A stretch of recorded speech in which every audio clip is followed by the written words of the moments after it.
YouTube, my name is Elizabeth and I read bouquins and books. In this video, I want to talk about The Way We Live Now by Anthony Trollope. This is the book I read for Victober, the month-long celebration of Victorian literature. There was a read-along hosted by Steve Donahue and Jordan Parsons. I will leave links to their channel in the description box below. Now, as of filming this, I have not listened to their videos where they talk about their final thoughts on the book. The reason is I wanted to record my own thoughts first. So I will watch that as soon as I finish filming this because I'm very curious about it. Now, Anthony Trollope. This is my first Anthony Trollope. In fact, before watching booktube videos, so until quite recently, so until a couple of years ago, I guess, I had never heard of Anthony Trollope. For some reason, he never made it to my literary consciousness. I was not aware that he existed. But once I heard about his books, he caught my attention. The way booktubers talk about him, it made me think that I would very much like Anthony Trollope. So whenever I went to the bookstore, I kept an eye open to see if there was anything by Anthony Trollope, and there was nothing. There never was anything until this winter where I saw this book. I guess it's the Modern Library. They decided to reprint The Way We Live Now, and I guess my bookstore, my local bookstore, decided to order a copy of it, and I bought it. And the reason I bought it was that at the back it said, considered by contemporary critics to be Trollope's greatest novel. So that is how the blurb begins. So that was enough for me. I decided to start with this book, even though I had heard more praise about Barchester Towers. And I had never heard about The Way We Live Now. I decided to pick up the book. And I said I read it for Victober. In fact, I started it much earlier. I started it in April. I read about 300 pages, and then for some reason I put it down and I wanted to read something else. And I read something else, and then something else, and then something else, and something else, and something else. And 6 months later, I still had not picked it up again. So when Steve Donahue and Jordan Parsons announced their read-along, I decided I would tag along, and I picked it up again, and I read it. I have a bit mixed feelings about it, but we'll get to it later. So let's first start with the summary. This is about Victorian society, London in the mid-19th century. In this book, basically all the men are looking for money and all the women are looking for husbands. There are a few exceptions, but that's basically that. The main characters, it opens with Lady Carberry, who is a widow. She has a son, an absolutely worthless son. He's a baronet, but he owns no land, so he has no revenue. He gambles, he drinks, he parties all the time. He has no respect for his mother or anybody else. Lady Carberry also has a daughter, Henrietta Carberry, who is 19 years old, I think. So at an age that she's thinking about getting married. Her mother would very much like that she marries her cousin, Roger Carberry, who is considerably older, but he owns the Carberry land. He owns Carberry Manor, so he has revenue, and he would provide Henrietta a position in society. However, Henrietta is in love with Paul Montague, who is a young man who was swindled out of some money and is just trying to get this money back. Among other things, he had to go to the United States, and while he was in the United States, he met a woman who is supposedly widowed, divorced. We don't quite know. It's a Mrs. Hurtle, who is very, very charming, and Paul Montague fell under her spell, and while he was in the United States, promised to marry her. Now, of course, as soon as he comes back, he realizes that it makes no sense. He tries to break up with Mrs. Hurtle. He falls in love with Henrietta Carberry, and, well, plot ensues. Felix Carberry is a member of a club. It's called the Bear Garden, and that is a place for worthless young men. It is where they gamble and drink and party all the time. And because it's always the same little number of people who go there, they don't really exchange money. They owe gambling money to one another, but they keep writing little papers saying, I owe you 50 pounds, I owe you 25 pounds, I owe you 100 pounds, and they just keep exchanging papers like that. So they are playing for fun, even though they don't realize it. But they are getting in debt. All of them, they are getting in debt. So that is why they need money. And the source of money for these young men is Miss Melmotte. She is the one and only heir to Mr. Melmotte. He is somebody new in town. He is somebody with a huge reputation. Well, with the reputation of having a huge fortune. He has a huge house in Grosvenor Square. He's going to host a big ball where royalty is invited. A bit later, he's going to host a dinner for the Emperor of China, who is in town. And he is the man everybody talks about. He is some sort of financier. Nobody really knows how he made his money, but nobody doubts that he has a lot of money. And everything turns around this man who is having a lot of money. Among the friends of Felix Carberry at the Bear Garden, there is Dolly Longstaff. He is also the heir of Mr. Longstaff, Lord something. Maybe he's not a lord. I don't remember who has a title and who doesn't. But Mr. Longstaff, let's just call him that. He is in debt too. He has a country house near the country place of Roger Carberry, so in the same region. It's called Caversham. He also owns a house in London, and the son has some property in his own name. Now, the father convinces the son to sell the house to Mr. Melmotte, his country house to Mr. Melmotte, and he also rents the city house to Mr. Melmotte because while he's hosting the emperor, he cannot really live in his own house, so Mr. Melmotte needs to stay somewhere else, and he's going to rent the Longstaff house in London. So these are pretty much all the characters involved. That's a lot of people. There are other characters too. Two young ladies that we are following is the Longstaff youngest daughter, Georgiana Longstaff. She has a very high opinion of herself. So she's looking for a husband, but she's not the youngest anymore. She's the youngest daughter, but she's not young anymore. She's 27, 28. She came out in society 10 years ago, and she now realizes that pretty much nobody will marry her because she's just too old, she's too snobbish, she's too complicated, she has no money, and basically she's not she's not somebody she's not a young woman that young men will chase. She's not the most eligible party. And another young woman that we follow is Ruby Ruggles. With such a name, you probably realize that she's not part of upper society. She is the daughter of a simple peasant of a tenant of Roger Carberry. She is very pretty, and whenever Felix Carberry is visiting his cousin in the countryside, he is having fun with Ruby Ruggles. Now, this is a Victorian novel, so the notion of having fun is still very pristine and innocent. I suppose we can give it a more 21st century reading, but nothing is explicit in there. According to what is written here, Ruby Ruggles remains honorable. I think that's the word that is used. She remains a good girl. So basically, she doesn't sleep with Felix Carberry, but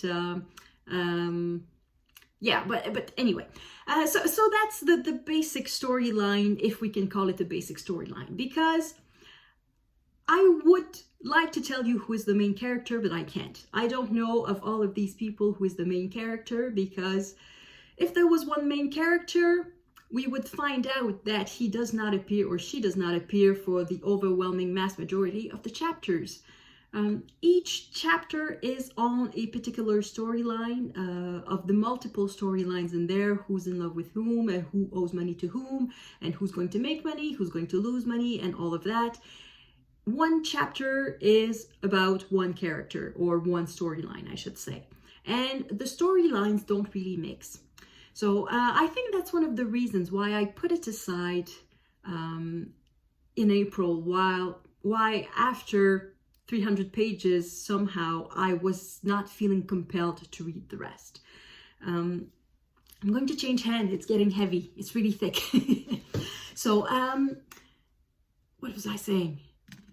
Oh yeah, I was saying that the storylines are all quite independent from one another. Ruby Ruggles is in love with Felix Carberry. Now, we all know that Felix Carberry is a worthless young man, so he's never going to marry her. So whatever happens to Ruby Ruggles will have no consequences for anyone else in the book. It will have no consequences on any other character, except her official fiancé, who is John Crumb. But yeah, the fate of Ruby Ruggles is without consequence. Same thing for Mrs. Hurtle. Whatever happens to Mrs. Hurtle, it will have no consequences on anyone else except perhaps Paul Montague. But then again, there's only so many things that can happen. The ending is sort of telegraphed all along. We all know what is possible and what is not possible in Victorian society. So we all know that certain things will not happen. And one of these things not happening is we all know that Mrs. Hurtle will not marry Paul Montague. Or rather that Paul Montague will not marry Mrs. Hurtle, because Mrs. Hurtle would very much like to marry Paul Montague. So the fact that all these storylines are not really interconnected, well, they are interconnected because Ruby Ruggles is staying in the same house as Mrs. Hurtle in London, and Mrs. Hurtle is courting. She's the one doing the courting. Paul Montague, and Paul Montague is at the same club as Felix Carberry, and Felix Carberry is courting Miss Melmotte, and Miss Melmotte is staying with Georgiana Longstaff. Well, rather, Georgiana Longstaff is staying with Miss Melmotte. But there is no domino effect. The decision of one character has no consequences on the other characters. The only exceptions to that would be the Melmottes. Mr. Melmotte's decisions have consequences for other characters, and the decision of Miss Melmotte to marry or not to marry either Felix Carberry or Lord Nidderdale or any other suitor will have a consequence on other characters. But other than that, the storylines are quite independent from one another.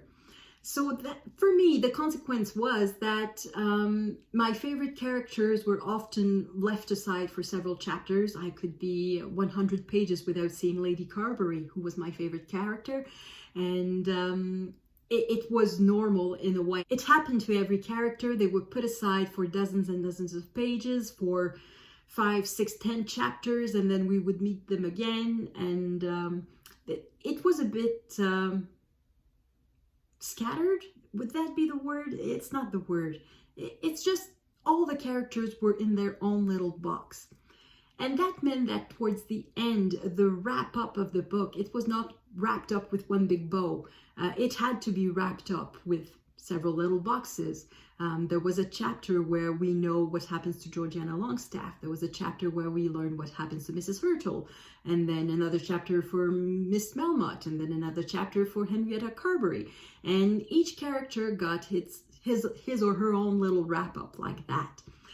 So that made it.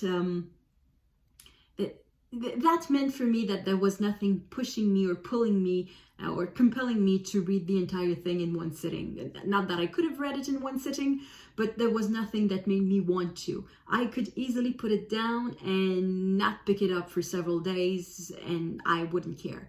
In October, I did read it every day. I read 3 chapters a day, and that is how I made it to the end, because it was a rule. I read 3 chapters a day. Sometimes I read a few more. Sometimes I read 4 or 5. Sometimes I was compelled to read a few more. But every time I put the book down, I didn't have the compulsion to pick it back up again. I was not thinking about the book when I was not reading it. However, there are things that I liked. Oh, and among other things that I didn't like, I should mention the violent anti-Semitism in the book. It's not subtle. Sometimes it is subtle, but in this one, it really is not. It's there. It's vile. It's violent. It's quite disagreeable. Yeah, let's stick a pin in that and not consider that. That's things that I liked about the book. I like the way Anthony Trollope writes. He is very accessible as a writer. Sometimes when I read 19th century writers who wrote in English, I should say that. If people are new here, you may not know that. Well, it's easy to guess, but my first language is not English. My first language is French. So when I read in a second language, it's harder sometimes when I'm not reading contemporary language.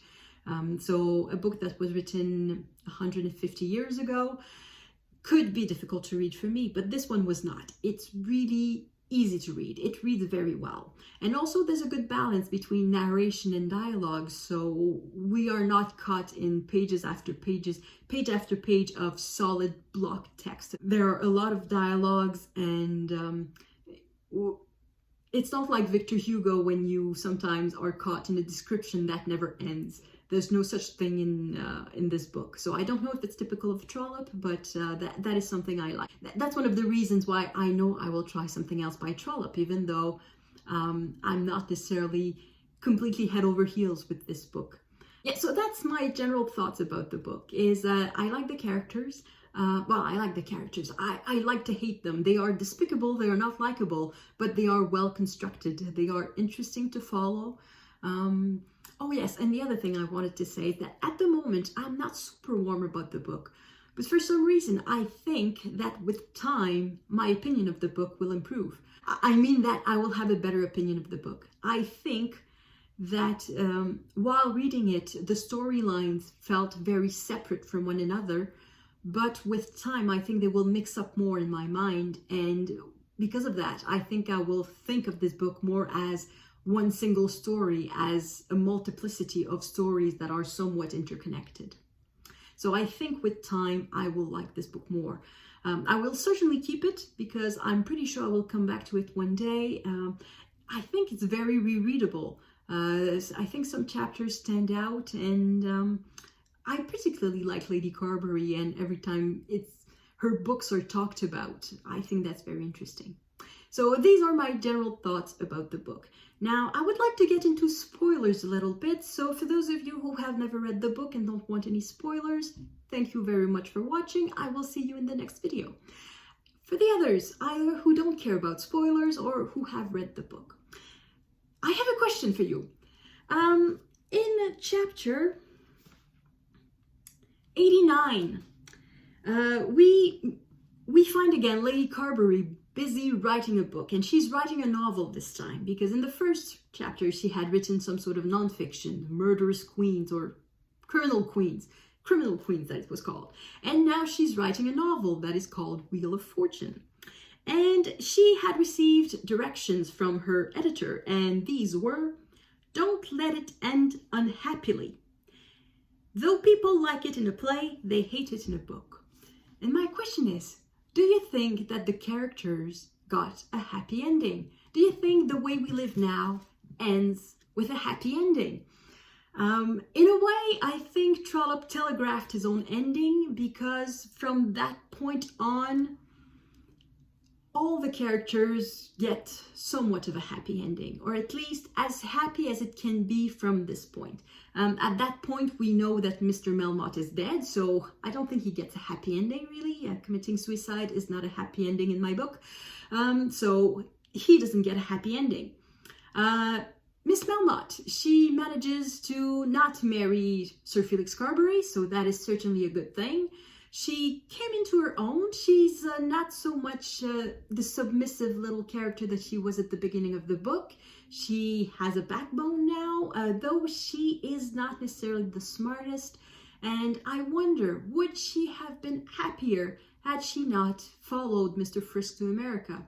I don't think so. I think that America is really a good choice for her. However, perhaps she would have been happier if she had stayed, if she had lived a little bit as an independent woman.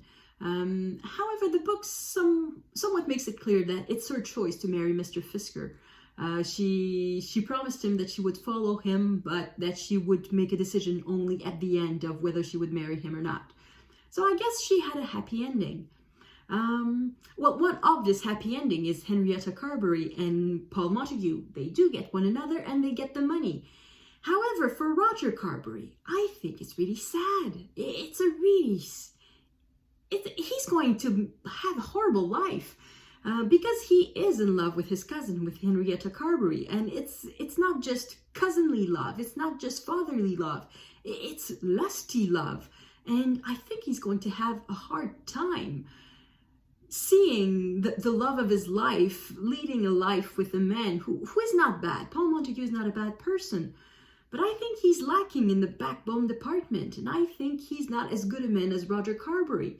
So I think Roger Carberry is going to have a very difficult life watching Henrietta live with a husband who is not as good as he himself would have been, who is a bit of a lesser man. So I think Roger Carberry gets a very sad end.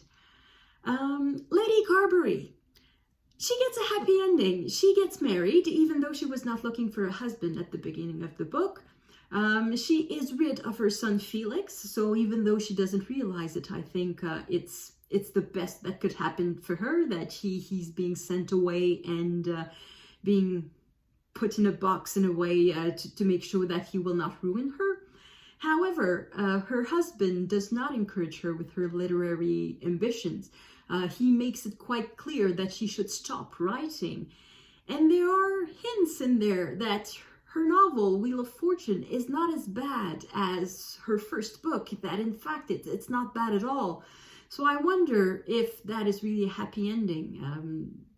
That she has to put an end to her literary ambitions, well, not just to get married, because it's really a fulfilling relationship, I should say. It's a very fulfilling relationship between Lady Carberry and Mr. Brown. And I think it's one of the nice aspects of the book, is that the evolution of that relationship. So I think she gets a happy ending, though it's not as happy as it could have been. In a fairy tale, not only would she be Mrs. Brown, she would also be a successful writer. So it's not the most completely happy ending. Georgiana Longstaff, that is a happy ending, I guess, because for her, the worst fate of all would have been to be a spinster and having to depend on her father and then her brother. That would indeed have been a horrible ending. So I guess that she found a husband, even though it's just some sort of country priest, she's going to marry a little nobody in the country. And it was clear at the beginning of the book that this was her worst nightmare. It would be to be confined to the countryside. And it appears that she will live in the countryside with very little money. So it's not a super happy ending for her. It's a bit sad. Mrs. Hurtle, is it a happy ending or not? I think it is a happy ending. I think Mrs. Hurtle is a very independent woman, and that she would be much happier being independent on her own, especially that she has money for herself, that she can support herself. She doesn't need a husband for that. So I think she's much happier on her own than she would have been with Paul Montague. At first I wondered a bit, what is Mrs. Hurtle liking in Paul Montague? And I think what she liked is that he would provide some sort of comfortable house. Paul Montague is so sweet and so nice and so spineless that he would provide something very soft for Mrs. Hurtle compared to the life in the Wild West that she lived before. So I guess that is what attracted her in Paul Montague. But after a season of rest in London, I think she's ready to go to America again and live the life that she can live. So I think it's a happy ending for her. Who else? Have I forgotten anyone? Well, for the Bear Garden, I guess it's better for all the young men involved that they stop gambling. Yes, I guess it's better for all of them that this place where that ruins them is closed. But I'm pretty sure they will find just some other place where they will continue doing the same thing. Oh yes, and Felix Carberry, who is exiled in East Germany in some small town in some sad little place where he cannot drink or very little and cannot gamble and cannot live the way he lives. It's not a happy ending for him. It's a very sad ending, but at the same time, there was no possible happy ending for Felix Carberry. I think the only happy ending would have been some sort of redemption, some sort of realization of how he had wasted his life and how he had ruined his mother's life and how worthless he had been in the previous years. But if he doesn't have the wits to realize that, then there's no happy ending possible for him. So I guess for himself, it's not a happy ending because I'm pretty sure he's miserable. But for anyone else connected to him, the fate of Felix Carberry is a happy ending. So I think that's pretty much it for all the main characters. Ruby Ruggles. I think Ruby Ruggles got a happy ending. Clearly, she would not have been happy with, she would not. Felix Carberry would never have married her, so of course that was not a possibility, and suppose it had happened, she would have been miserable, of course, because everybody who lives around Felix Carberry is miserable. And she would not have been happy living as a servant in London, and I don't think there is anything else that would have made her happy. And it turns out, it's spelled in the book, that she's very happy, that John Crumb makes her very, very happy. Where I have a bit of a bone to pick with Anthony Trollope is that what made Ruby Ruggles realize that John Crumb was a good husband was the sex. Even though it doesn't spell it to black on white, it is there. It is the honeymoon that changed Ruby Ruggles' mind about John Crumb. I'm not always comfortable with that. The idea that as soon as a woman has sex with a man, she falls in love with him and realizes how great he is. That being said, if John Crumb is good in bed, good for Ruby Ruggles. I have nothing against that. But it's there's a bit of sexism in there. So yeah, with I guess it's to be expected. Yeah, given the level of anti-Semitism in the book, I guess this teeny tiny pinch of sexism is not that bad. It could have been worse. So Ruby Ruggles got her happy ending.